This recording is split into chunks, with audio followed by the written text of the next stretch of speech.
I am Kyle Roberts. I am a supply chain broker for Newmark Mountain West. I sit on our industrial advisory board and the executive committee of that board, and we do a tremendous amount of thought leadership and research for the company and for our broker partners as a whole. I've been in the business for 30 years in August this year and planning on being here for another 30.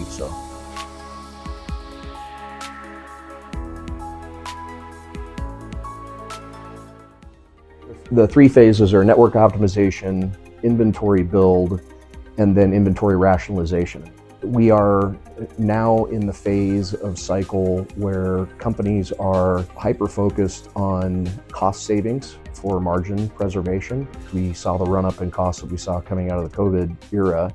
During that period of time, there was an immense pressure to invest heavily in facilities to protect market share. People were not eating out, they weren't spending money in how they had conventionally spent it. Because almost 70% of our economy is consumption-based, we did what Americans do and we consume.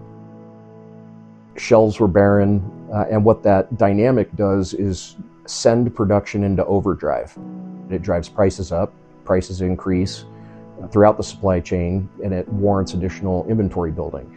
So you move into this very rapid inventory build phase, and that drove a tremendous amount of real estate transactions to warehouse goods. And then the market changed. So we went from a period of somewhat abundant capital for people to spend to a period of time where inflation adjusted wages were far lower than what the inflationary rate was. And we started to move back into a period where historical consumption patterns returned. So travel and entertainment outside of the household came back, and consequence of that was not as much money to spend on stuff.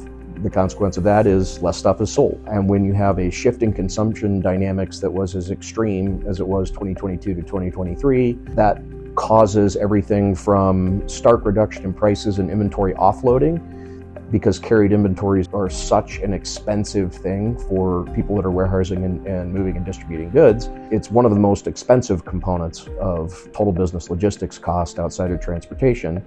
So as the leaning, for lack of a better term, took place, companies recognized they had far too much distribution footprint for the amount of stuff that was going to be sold. Consequently, we started to see some very large announcements from major retailers like Target expressly saying we're over inventoried, and then taking extreme measures to reduce that excess inventory at a discount. That drives us into the network optimization phase, which is where we squarely are today. So as they're burning through inventory and thinking about how do we save costs and what do we do to make that happen as quickly as possible without damaging our supply chain and our service time and area for customers, the only way they can often do that is by reducing transportation costs. And you have this dynamic that flips. And the perfect example is the relationship between the Inland Empire in California and the Salt Lake City market, because that's such a large bellwether Port of Long Beach and the amount of goods that are stored there. So if you have a period of time where inventory is going to dwell on a shelf for a longer period, that cost, as a function of cost of goods sold to the person the beneficial owner of that inventory at that point in time, is anything that repeats month over month.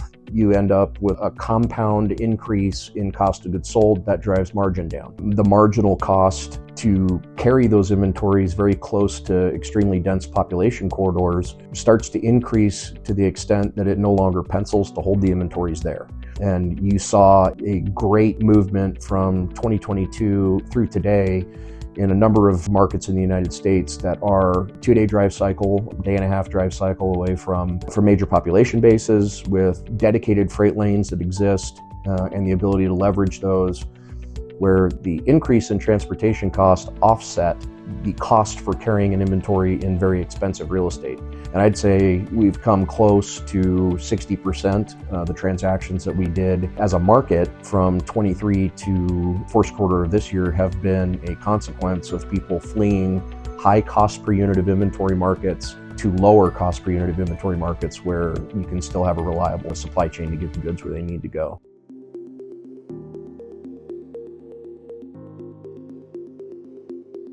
I expect our market will continue to be a net beneficiary of the economic environment, and that's both as we move into an inventory build phase in industries that have a nearshoring and reshoring benefit, and we are certainly a net beneficiary of movement for users that are fleeing very high cost per unit of inventory markets.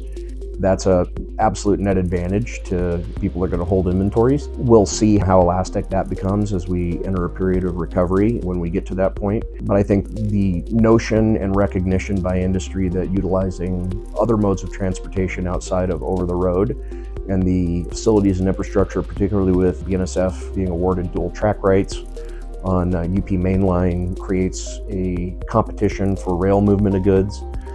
And you'll see more and more of that, a move towards safety, cost efficiency, and it's more green. So I think you're going to see a significant increase over time of carried inventories that are here.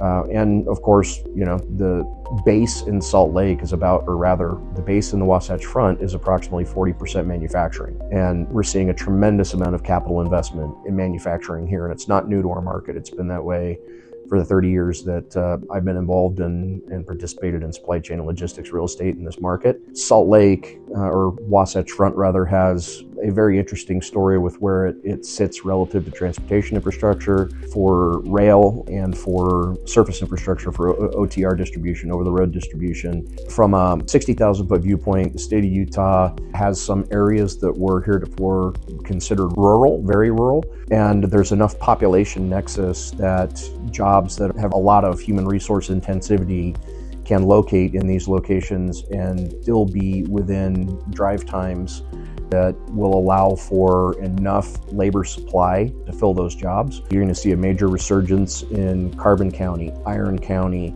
Certainly Northern Utah, Box Elder County is going to do extraordinarily well.